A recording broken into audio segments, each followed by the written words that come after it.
करते हो, नारेबाजी करते हो, इनकलाब जिंदाबाद मुर्दाबाद और ये सब करते हो, इससे क्या हासिल होता है? तो मुंशी है, हम उन मृत मछलियों की तरह धारा में नहीं बहते, हम धारा के विपरीत बहते हैं, इसलिए हम जीवित हैं। तो धरना प्रदर्शन करने से, यह सांकेतिक प्रदर्शन करने से यह सिद्ध हुआ कि हम जीवित हैं। खैर, अगली बात, क्या ऐसी जरूरत आन पड़ी, क्या ऐसी मजबूरी थी कि अपनी दिहाड़ी छोड़कर, अपना व्यवसाय छोड़कर, अपनी रोजी रोटी छोड़कर, अपनी गाड़ियों को खड़ा करके हम लोगों को आज यहां एकत्रित होना पड़ा? हमें इनकलाब जिंदाबाद का आवाज दो हम एक हैं का, हमारी एकता जिंदाबाद का नारा देना पड़ा। ऐसी क्या वजह आन पड़ी? ये अनदेखी जो ये सरकार कर रही है, तमाम पूंजीपति व्यवस्था, पूंजीवादी व्यवस्था जो ये इस देश के अंदर बनी जा रही है, वो धरातल के लोगों के अधिकारों के खिलाफ है। वो धरातल के लोगों के अधिकार को लगातार छीन रही है, उसके ऊपर कुठाराघात कर रही है। हमें यूनाइटेड होकर, एकताबद्ध होकर इस प्रहार के खिलाफ लड़ना होगा। हमें समझना होगा कि हम जो गरीब के बच्चे हैं, जो मेहनत कश हैं, जो हम मेहनत कश बच्चे हैं, गरीबों के, किसानों के, मजदूरों के, हमें किसान मजदूर के बच्चों के खिलाफ खड़ा कर दिया। जो रैपिडो चलाने वाला बच्चा है वो भी किसी गरीब का बच्चा है, वो बेरोजगारी की मार झेल रहा है। हम स्वरोजगार कहीं से पैदा कर रहे हैं, मेहनत कर रहे हैं, तो हमें जो है उसके खिलाफ खड़ा कर दिया लाके। किसने? सरकार ने और पूंजीपति व्यवस्था ने, पूंजीवादी व्यवस्था ने और सरकार ने गरीब के गरीब से लड़ा दिया। आज हम यहां पर सांकेतिक धरना प्रदर्शन करने आए हैं, अपने संवैधानिक अधिकार को संरक्षण करने के लिए। हम आज यहां जिला प्रशासन से अनुरोध करने आए हैं कि हमारी गुहार सुनिए। हम प्रशासन से अनुरोध करेंगे कि वो हमारी बात सुने, हमारी गुहार सुने बिना यहां से ना जाए, क्योंकि हम इसी सोलन शहर के नागरिक हैं, इसी देश के नागरिक हैं। इस संविधान ने हमें भी कुछ अधिकार दिए हैं, उस अधिकारों की रक्षा करने हेतु ही हम यहां आए हैं। हमें कोई शौक नहीं कि हम अपनी दिहाड़ियां तोड़कर, अपना व्यवसाय छोड़कर यहां पर आए। पीछे कुछ आरटीआई सूचना के अधिकार के माध्यम से हमने जानकारी प्राप्त करी, हमने केंद्र की सरकार पे ये आरटीआई लगाई और पता किया कि ये रैपिडो और ब्लाब्ला प्रकार की जो मोबाइल एप्लीकेशन चल रही हैं, इनकी कानूनी वैधता क्या है। हमें जवाब आया कि सारी की सारी राज्य सरकारों को यह दायित्व दे दिया गया है कि वो इससे संबंधित कानून बनाए। हमने राज्य सरकार हिमाचल प्रदेश पे उसके बाद आरटीआई लगाई और हमें यह पता चला कि एग्रीगेटर से संबंधित कोई भी नीति इस प्रदेश में लागू नहीं की गई है। और इसके चलते जो है ये सारे एग्रीगेटर, चाहे ब्लाब्ला हो, रैपिडो हो, ये सारे अवैध हैं। हम कर भरते हैं, हम भाई साहब अपना घर नहीं चलाते, प्रशासन का और सरकार का भी घर चलाते हैं, क्योंकि हम टैक्स देते हैं। प्रशासन और सरकार भी सुन ले, हम कल को अपनी पीली नंबर प्लेटें हम भी उखाड़ देते हैं, हम भी टैक्स देना बंद कर देते हैं। आप भी हमारे साथ सड़क पे आ जाओगे,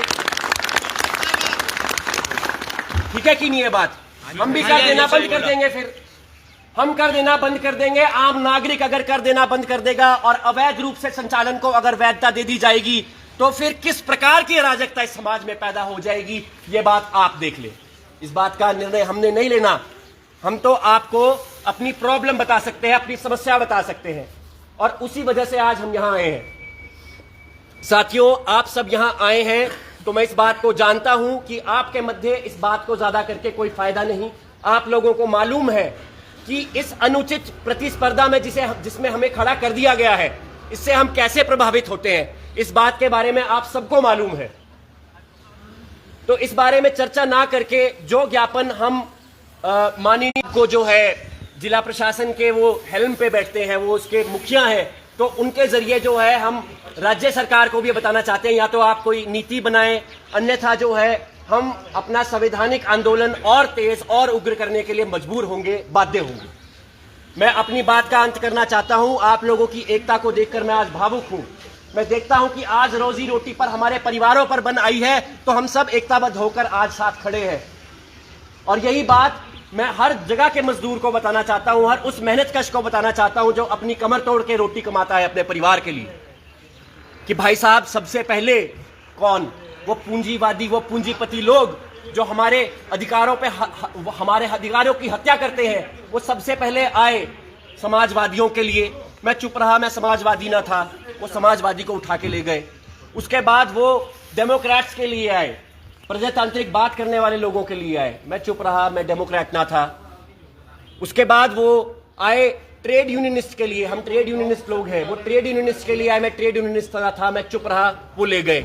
उसके बाद वो ज्यूज के लिए आए, मुसलमानों के लिए आए, पर मैं चुप रहा, ना मैं ज्यू था ना मैं मुसलमान था।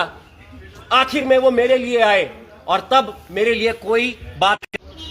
तो ऐसा ना हो साथियों, हम अकेले पड़ जाए। एकता में बल है, इस एकता को बनाए रखे।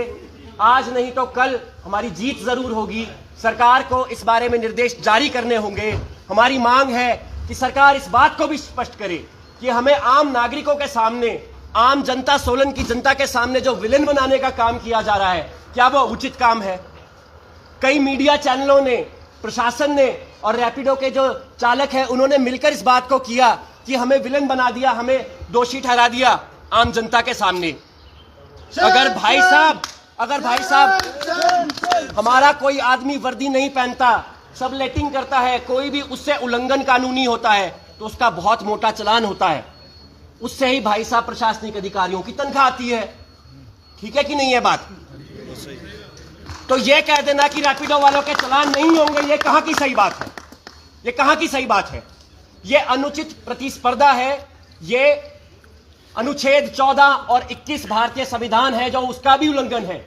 एग्रीगेटर नियम तो छोड़ दो, वो तो आपने बनाने, आप जानो। हम तो संविधान की छतरी लेकर चलते हैं, संविधान को अपना राखा मानते हैं और संविधान के अनुच्छेद और 21 का ये सरासर उल्लंघन है। अब हम अपनी बात को आगे ज्यादा ना खींचते हुए एक नारा देंगे साथियों।